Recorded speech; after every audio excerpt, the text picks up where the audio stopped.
at all times remain respectful.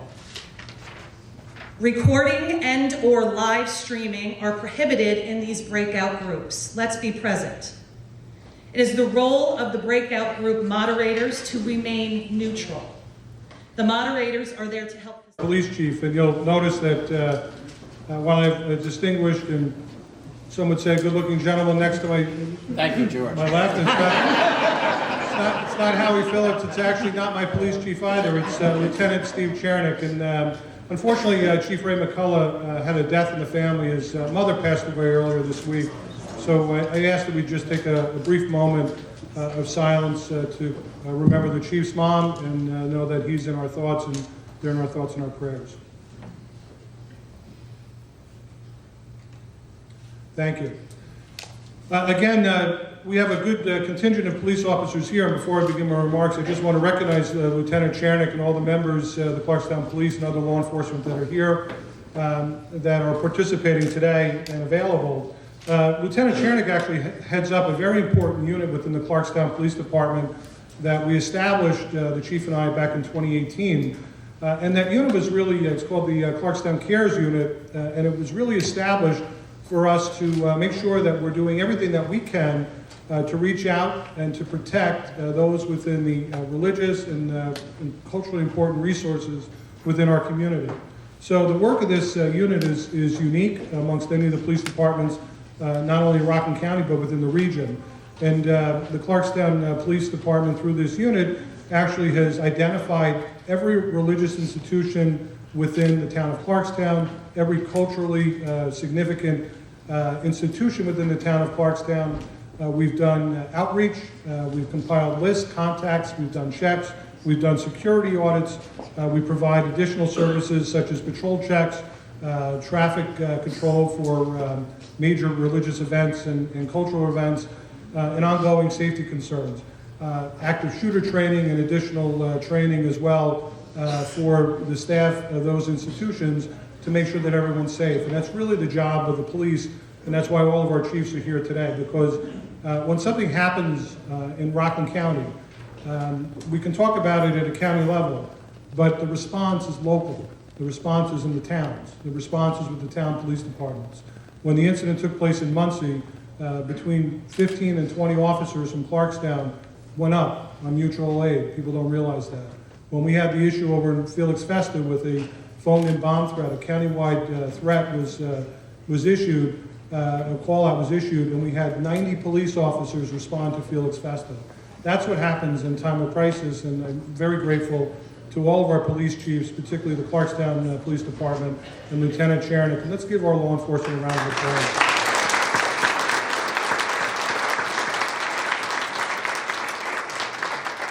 So let me finish up. Today's forum really is important for a number of reasons.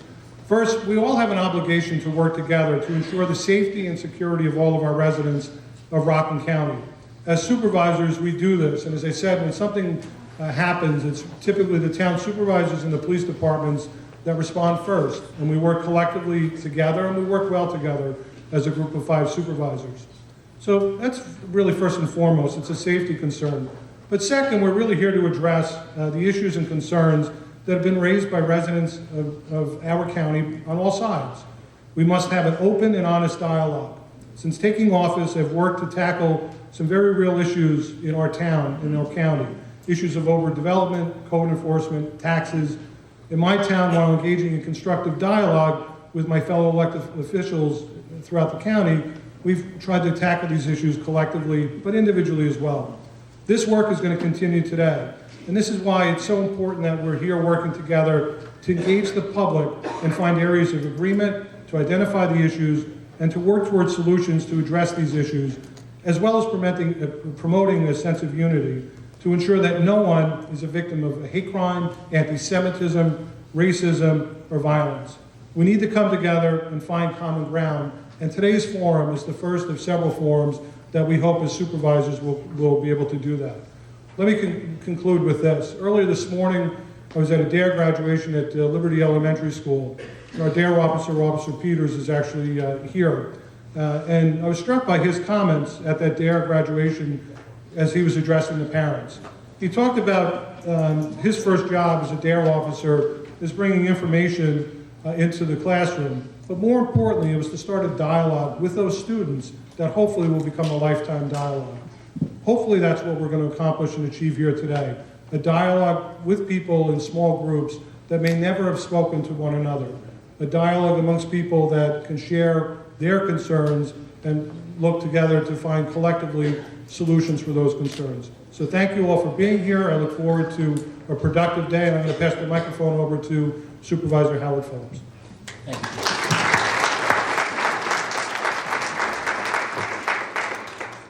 Thank you so much, George. Good afternoon. I would like to thank everybody for coming out here today. We know it's in the middle of a work day. We truly appreciate it. It shows that you care about Rockland County.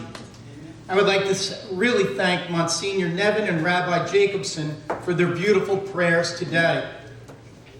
Dr. Martin Luther King made a great observation when he said, "We may have all come here on different ships, but we're all in the same boat now." I've had the benefit of coming from a community which has been a true melting pot from almost its inception. We have people from every race, religion, and culture. We've had many bumps in the road, but we found ways to overcome them. We've created many different programs to bring unity to our town and community. As a group of supervisors, we share these ideas together. I'm very proud of the fact that our Chief of Police, Peter Murphy, and all of the chiefs in the police departments worked so well together and responded immediately to the call from help from the town of Ramapo.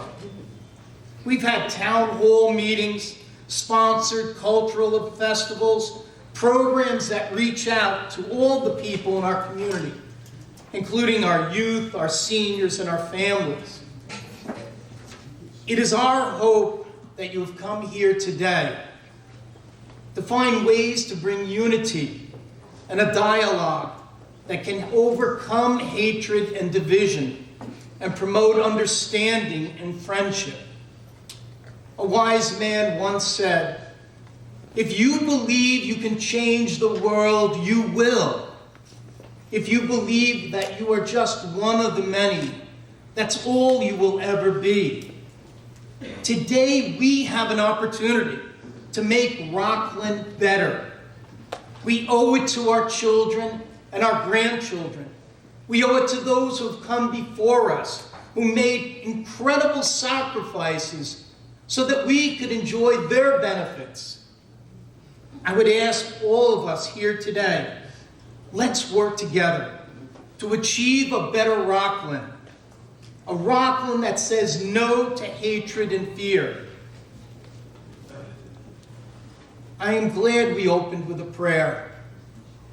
I think all of us should say a little prayer today and ask God to open our hearts to His understanding. Let me pass it on to Supervisor Kenny.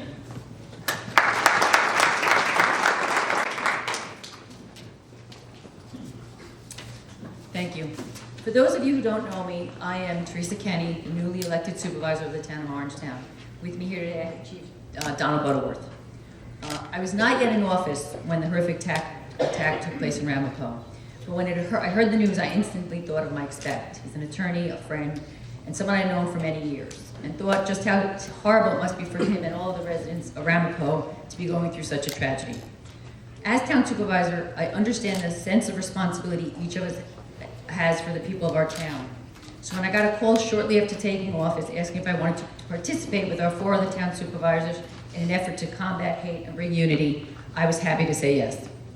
Like so many of you, I grew up in Rockland County and have been fortunate to call it my home for the last 27 years, where me and my husband live in Pearl River and have raised our 2 adult children. We love our community and, like you, want our family to be able to remain in Rockland County for years to come. During the course of my campaign, I heard concerns from residents of Orangetown on a daily basis about the future of Orangetown and Rockland County. Concerns that range from issues of development and our town code to affordability, taxes, and job opportunities. Most everyone I spoke with was thoughtful, sincere, and in search of answers for how we can all move forward as a county to address these legitimate concerns. Although there's no doubt that our political discourse throughout the country, state, and our community has gotten coarse, I do believe that there is much more that unites us than divides us. We are all concerned about our families. We are all concerned about being able to afford to live in our community. We are all concerned about ensuring what's best for our children. And we're all concerned about living in a safe neighborhood.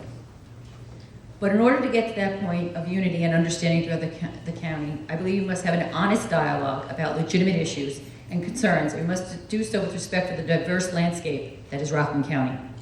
Today's forum is about giving you, the residents of Rockland County, the opportunity to be heard. We are not here to silence anyone who wants to express their legitimate concerns. But what we do hope to accomplish is to find a way back to where we can have a civil discourse, where we can have an open dialogue, where we can disagree, question, challenge, and discuss issues, even ones that may be very hard to discuss, all while having respect for each other and really listening to one another.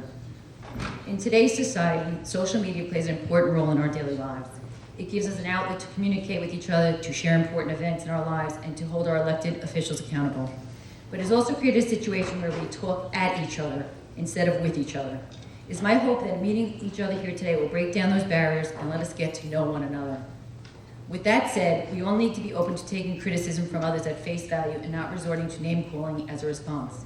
To accept that many of the concerns stem from a real fear of change and loss of the community that they live in. In speaking with and for the people of the town of Orangetown, we don't want to lose our suburban single-family home neighborhoods and our 4 fantastic school districts where our children flourish. These concerns should be recognized as real and respected for what they are.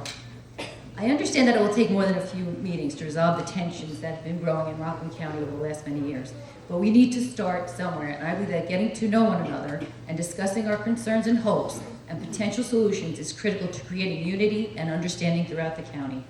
Thank you for joining us here today, and I look forward to hearing from all of you. One of the disadvantages of speaking fourth is that the other speakers pretty much said all the good points. So I want to thank George, Howie, and Teresa, and Jim.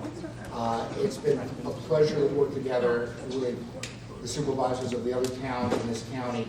And I don't think my microphone's on. Thank you. Much better. Thank you. And the way we work together, I think, could set an example for how everybody can work together. We're all from different political parties, different backgrounds, different towns. We represent towns that have different interests and different policies. But when it comes to uniting on what's important, we can get together and we can work together. I want to especially thank all the other supervisors and their police departments for being at our side during the terrible events that happened in Hanukkah last year and being there when we needed them. I'd like to also, I forgot to mention, I'm joined most importantly by our chief, Brad Wydell, from the Round Police Department. I look around this room and I see a large crowd of what looks like from here to be people from different communities, different races, different faiths, different ethnicities, different neighborhoods from the county of Rockland. And it's gratifying to see such a diverse crowd, such a cross-section of our community, of our county come together. We may all disagree or not agree on the same issues, but we're all here to talk to each other. I commend everybody for taking that first step, coming forward to this meeting. We're not going to solve all our problems today. We're not going to solve all the problems at the next meeting. But hopefully, if everybody here has a chance and an opportunity to speak to somebody that they might not have met before or had a chance to normally speak to in the course of their daily existence, then this meeting will be a success. So again, I thank you all for coming.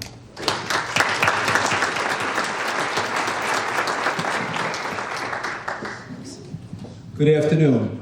Jim Monahan, Supervisor of the Town of Stony Point. With me is Chief Brian Moore. As what always happens when the 5 towns get together, they always save the best town for last. And I promise to be brief. There is no easy plan to eliminate hate, but today we are taking the first step to communicate and share ideas so we have a better understanding of different communities and people from all walks of life. This is done through honest, open communication. We here, as town supervisors, have accomplished what the politicians in Washington are unable to do. We meet, we work together, regardless of political party, to help make our communities a better place to live.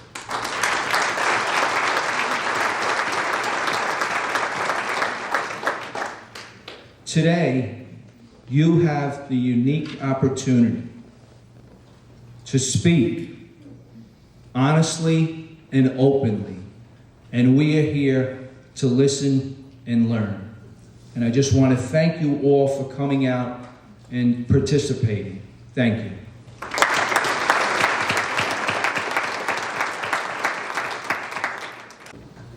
Thank you. Good afternoon. I also want to thank everybody for taking time out of their busy days to come and attend today. And I especially want to thank the supervisors and their staff for putting together this symposium.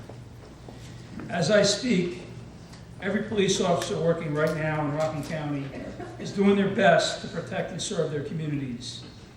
The police chiefs in Rockland County, along with our respective town boards, work tirelessly to keep our communities free from those that would attack you.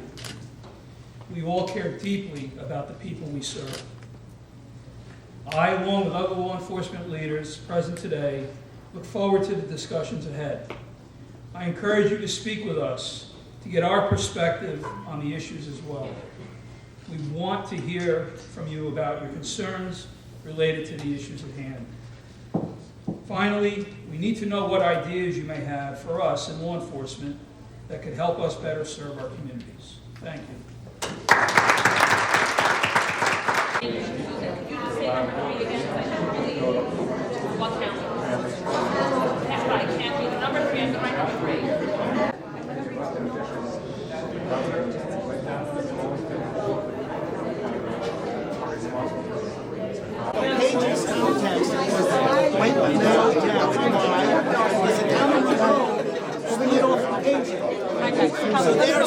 By Bishop George Langberg. Thank you. Martin Luther King Multipurpose Center in Spring Valley. I want to thank.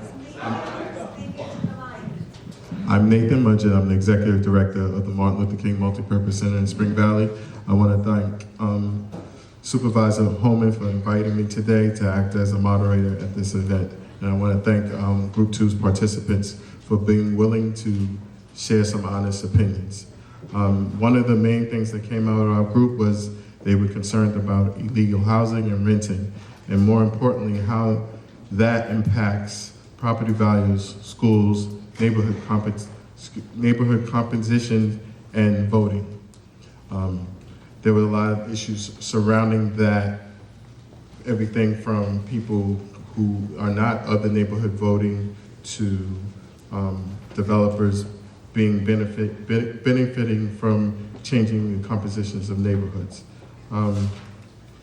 There were also great concerns about our government, and not necessarily law enforcement, but the government and the equal application of laws for all individuals and neighborhoods. One of the other things that came up consistently, again, was gentrification. It was the pitting of the Jewish community against the communities of color, and also in particular in Spring Valley, how they spoke to how people in the village no longer feel like that's a neighborhood that they belong in. They were also very concerned about the reaction to crime. They spoke of how there was just recent incidences in the schools where young people were either shot or had guns pointed at them, and we have not seen any government intervention or any media depictions of the seriousness of this, whereas the response has been entirely different when we had the incident, and the tragic incident in Muncie. And again, it's about the equal application. And then there's some other things that they spoke about the quality of life and what the development is doing, everything from littering to water to sewage. And then the idea that, again, taxes and participation as a community as a whole. When asked about what they felt the government or our county was doing, they said very little to promote any kind of unity. They said one of the things that they could actually do was, and I'm looking this way, is that you engage and follow the laws and apply them equally to all communities. They were very clear. Okay. And the last thing, I think I got them all. And then the last thing was that they looked at this room today and they said that all communities were not invited. In particular, they were like, where's the communities of color at this particular gathering? And so if you want a united community, please invite everyone. Thank you.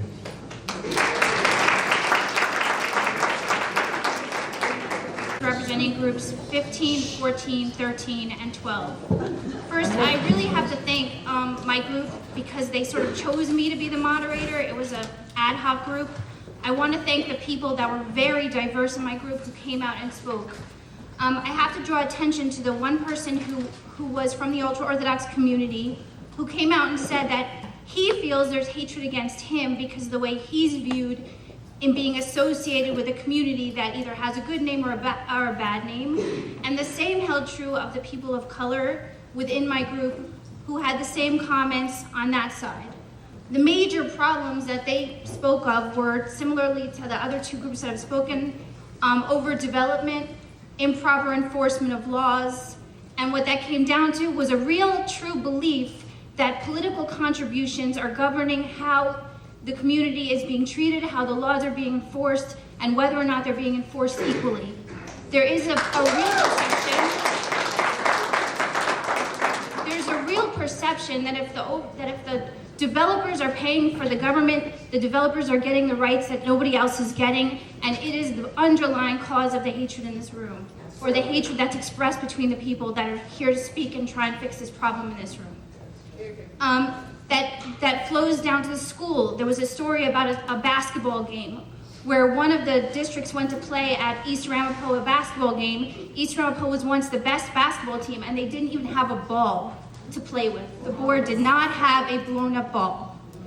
And our group believed that's a travesty.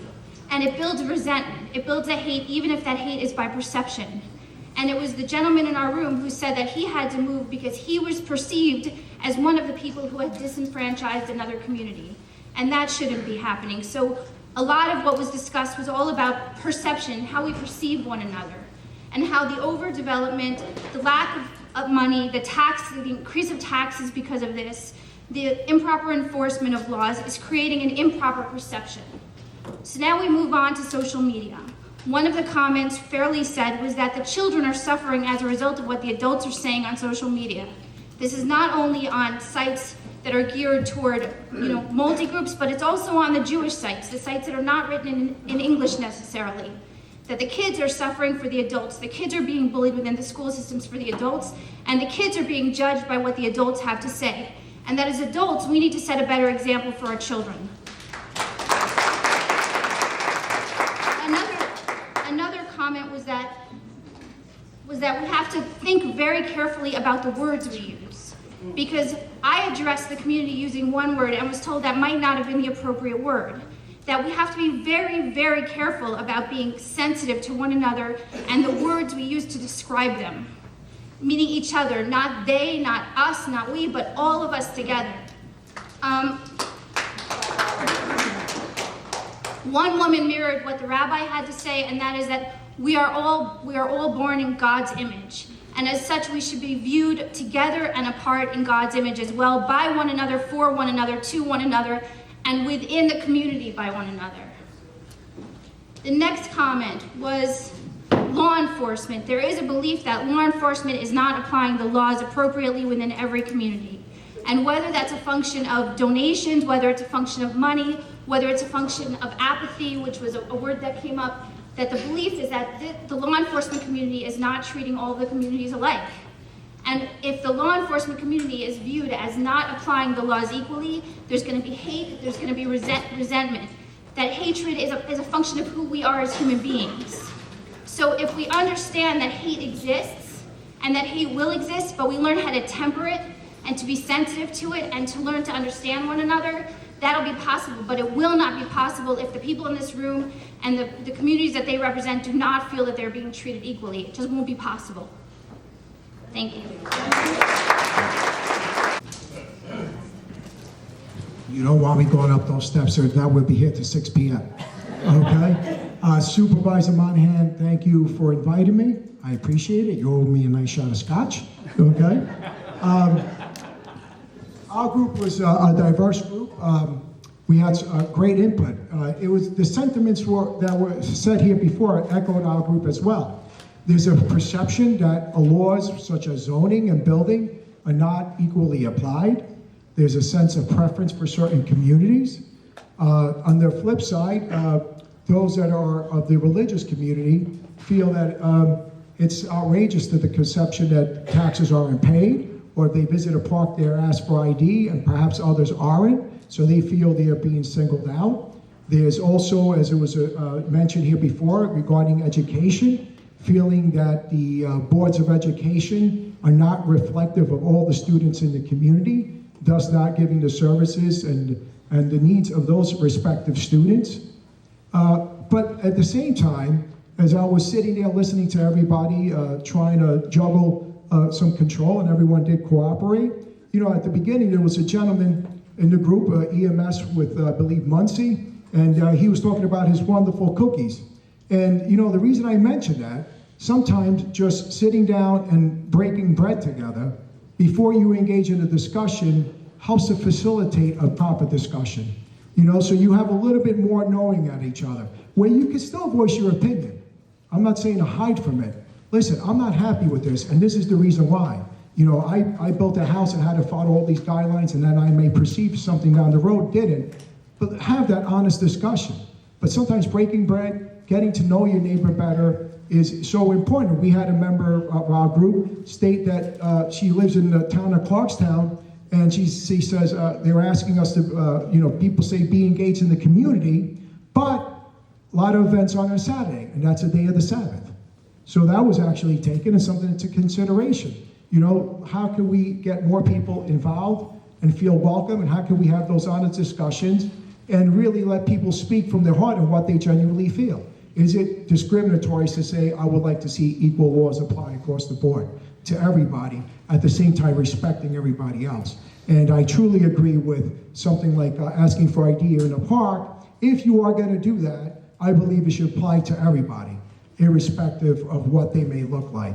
So those are the key items in our group. And again, I thank you, Mr. Supervisor, and I thank you, supervisors, for hosting this forum. And I think, like I said, breaking bread together is the best. So next time, I hope we have a dinner for everybody beforehand. Okay?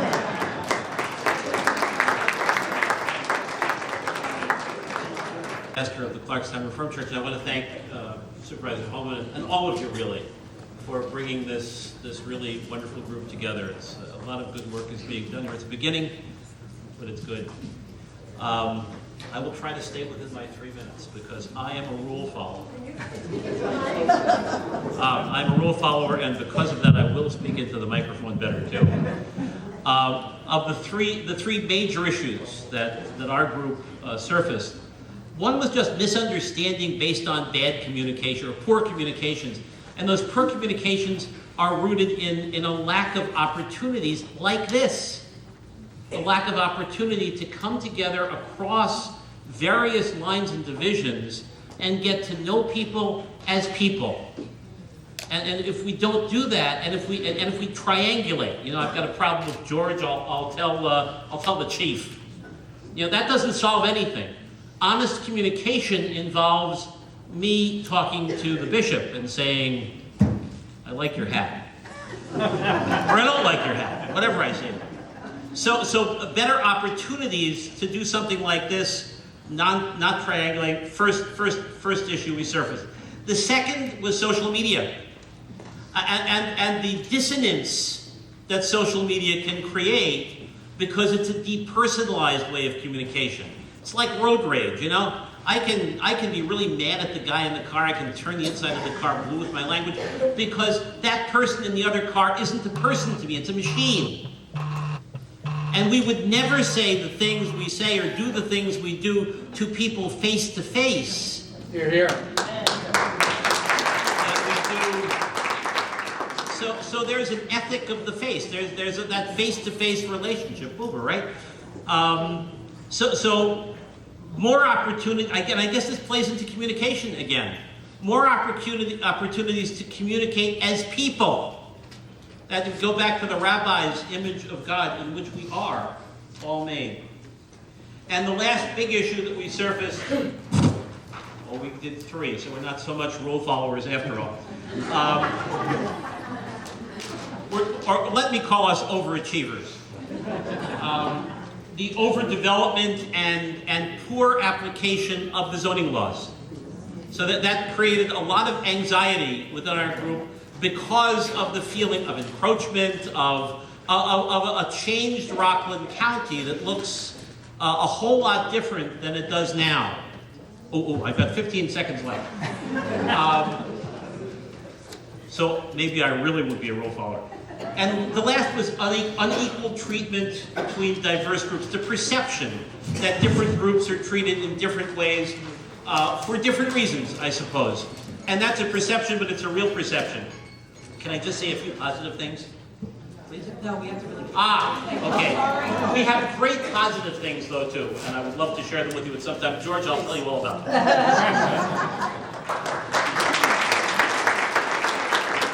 That's my time. In Group 11, we had a very... in Group 5. We had a very diverse group, some very passionate opinions. I appreciated everybody's time, and I just wish we had more of it. I think that some of the issue, I believe, with all the groups was not enough time to really flesh it out. The proof of that is that we only covered the first question, which is the problems, and we didn't get to solutions. Hopefully there'll be other solutions given by other groups, and obviously the supervisors as well.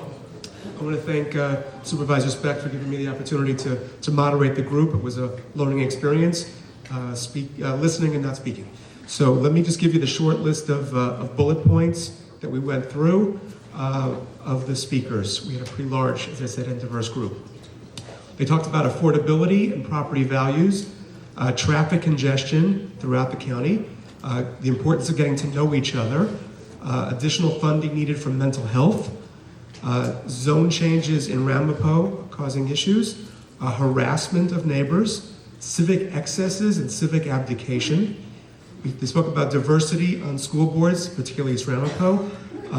One person mentioned that we're one county, we should begin to act like it.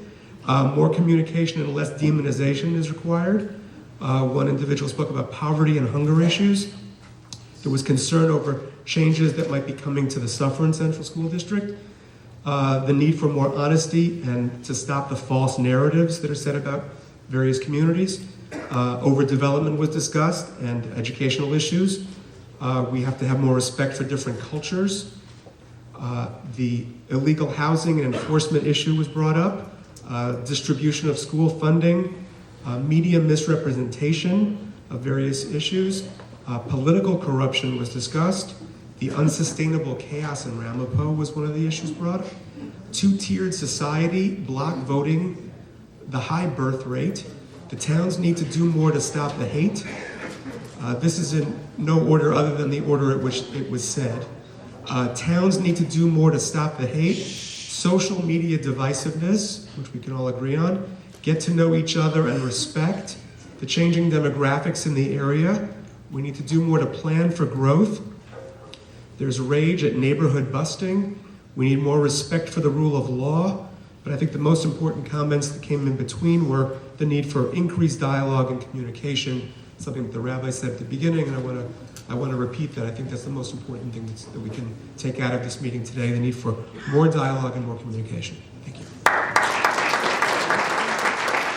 you. for this opportunity. I want to just mention that I live around the corner from where the stabbing took place, and this is a great first step. It makes me feel very relieved. We talked about the housing, lack of affordable housing, how a lot of the new developments are only for the older, not for the younger people. We want our 20 and 30-year-olds to be able to come back. Lack of social support and interaction, social interaction. We don't have opportunities. Today is a great day. We need this for our children to interact. We need this on a more regular basis. Rising taxes, a feeling of powerlessness and hopelessness, a cascade effect, this was interesting, from town to town when it comes to not applying the zoning laws and how that affects each town differently. We did get to some solutions because I'm very solution oriented. Better ways to communicate information, even about this event today, where there's a lot of us that are not on social media, so people just didn't know. And that comes to a really big thing that we talked about, and that is transparency of data. We would like to have real numbers. People said before that we don't want the they and the him and the them. We can counteract that. Those are opinions. We can counteract that with facts. Cold hard data, and real minutes of board meetings where actual information is shared and disseminated in a way that we can all receive it. Consistently applied laws and codes, equal representation on all boards, so that anyone that comes before any sort of board feels that they're actually going to be heard. Better community planning, opportunities to break down social barriers. We talked about parks. Some people thought the law of not being allowed to attend the park that you weren't a member of is good. Others did not, because it can be a great breeding ground for moms of different backgrounds and dads to get together and just get to know each other. So there was a discrepancy there. And just allow for open dialogue. One of the things we talked about, I happened to mention, talking about breaking bread before. I have this idea, and it's not going away. Baking bread, building bridges. If we can get a bunch of moms together, sorry, I know I'm talking about the women, but if we can get all the women and moms, and we could just all bake bread together and get to know each other, and then take those loaves home, and our kids can talk about it. And I just think that anything like that, and anything more than that, can be unbelievable, because I want my child, my youngest is 11, to grow up in a place where he feels heard and understood, and he hears and understands others. Thank you all very, very much. It was extremely challenging, and I appreciate everyone's passion. I'm really doing my best to share, because our time constraints, 3 points, but very much echoing everything we've heard today so far. So firstly, and I have to thank Brian. He was great at the group and helped me out now.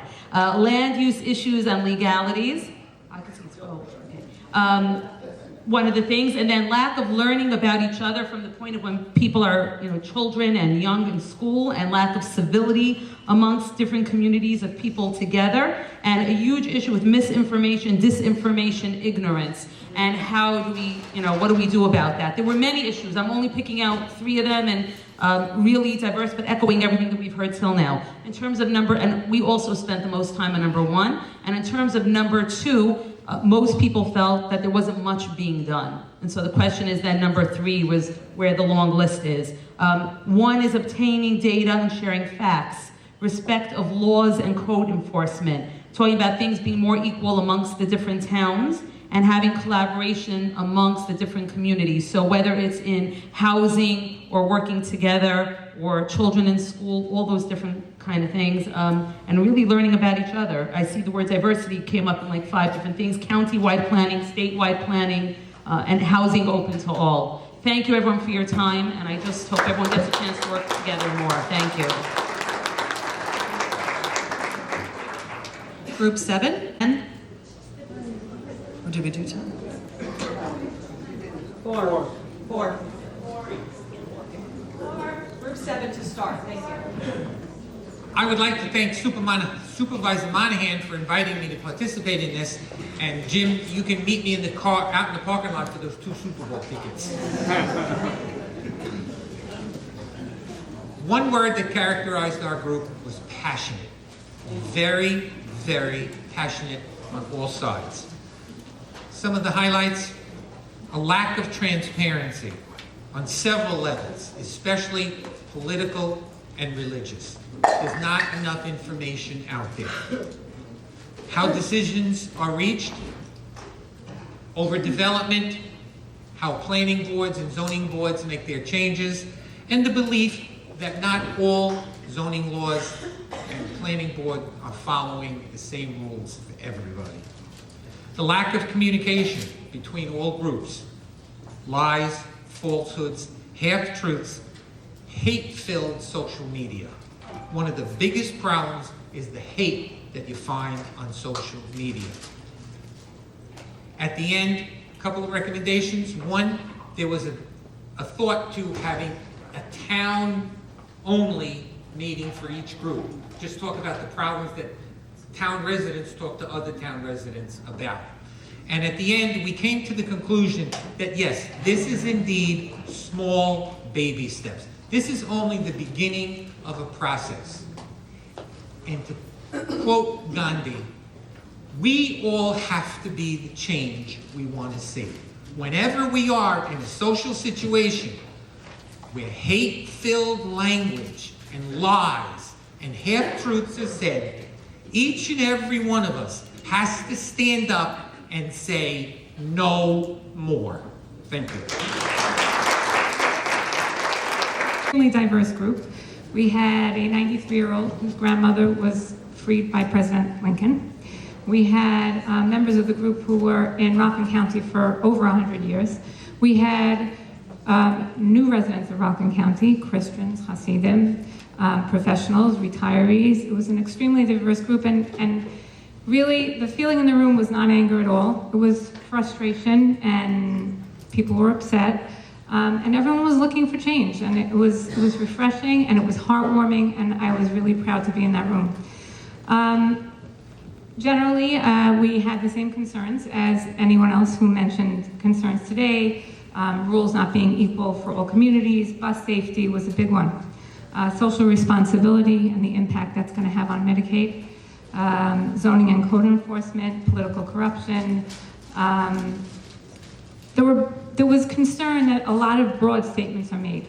Someone mentioned that they grew up really with the thinking that a certain group of people in this community don't pay taxes, none of them.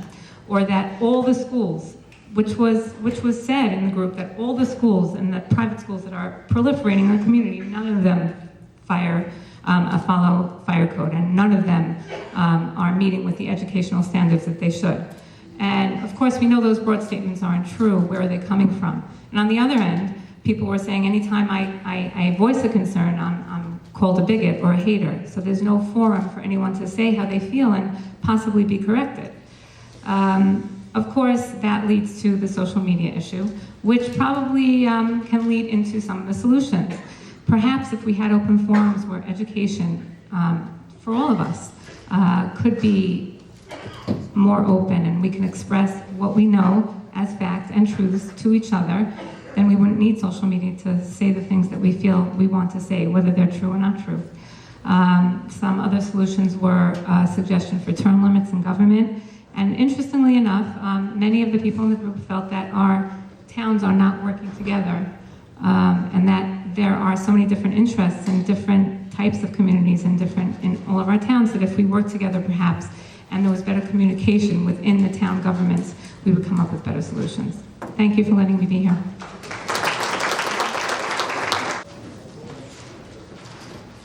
Yes, hi, I'm Group 10, and I am going to be to the point and not redundant. The 3 points that we summarized into were bias of different communities towards each other, due to lack of knowledge and exchange, not seeing the different values and needs. Also, overdevelopment in housing, and this includes environmental impact.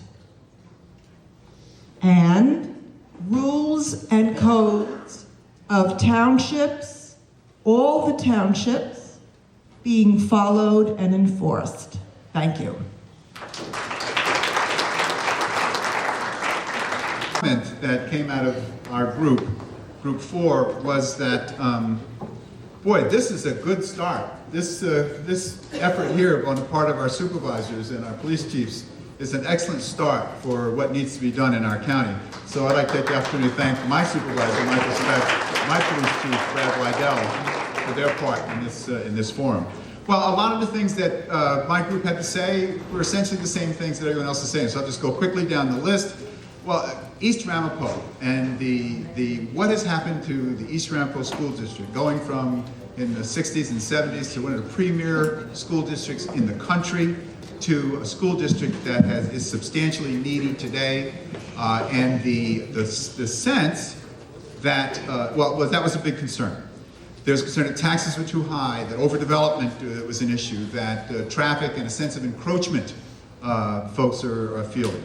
Changes in the community and the neighborhood. 30% of residents, it was asserted, are on public assistance, and that businesses won't come into our area and create ratables for us because they don't see us as a wealthy community.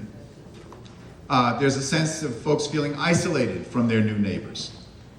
There's concern that public schools are influenced by private sector needs.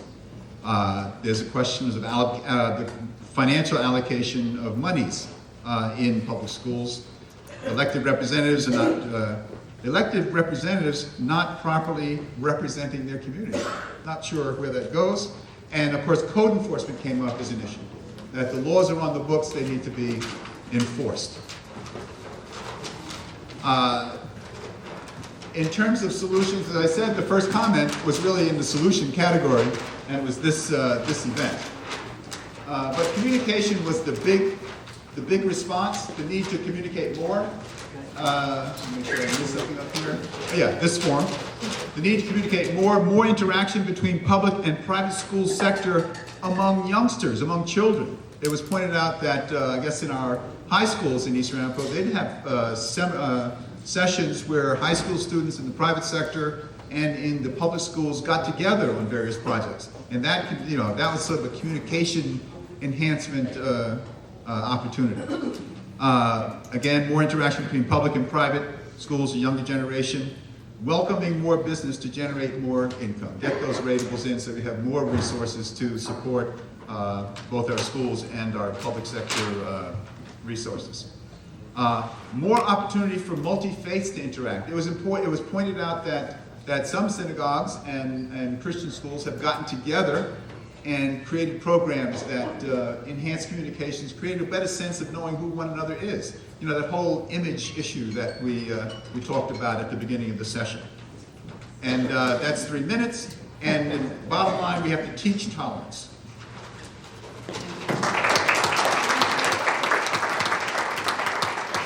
Thank you very much. I know it's hard to observe. Obviously, our elected officials, our town supervisors have a lot of work to do. So as we continue, we close the program. We're going to bring it back to our town supervisor, who's going to speak on behalf of all 5, Supervisor Phillips. Thank you, Brooke. Can everyone hear me? I know it's getting late in the afternoon. Let me just first begin with what Supervisor Monahan ended, that well, you do always save the best for last. Thank you, Jim. I want to thank all of the moderators. I know it was very challenging at times, very difficult, but thank you, because without having people as moderators in this group, it could have been chaos. I also want to notice and recognize, and please give a big round of applause for the main moderator today, Brooke Malloy. Thank you.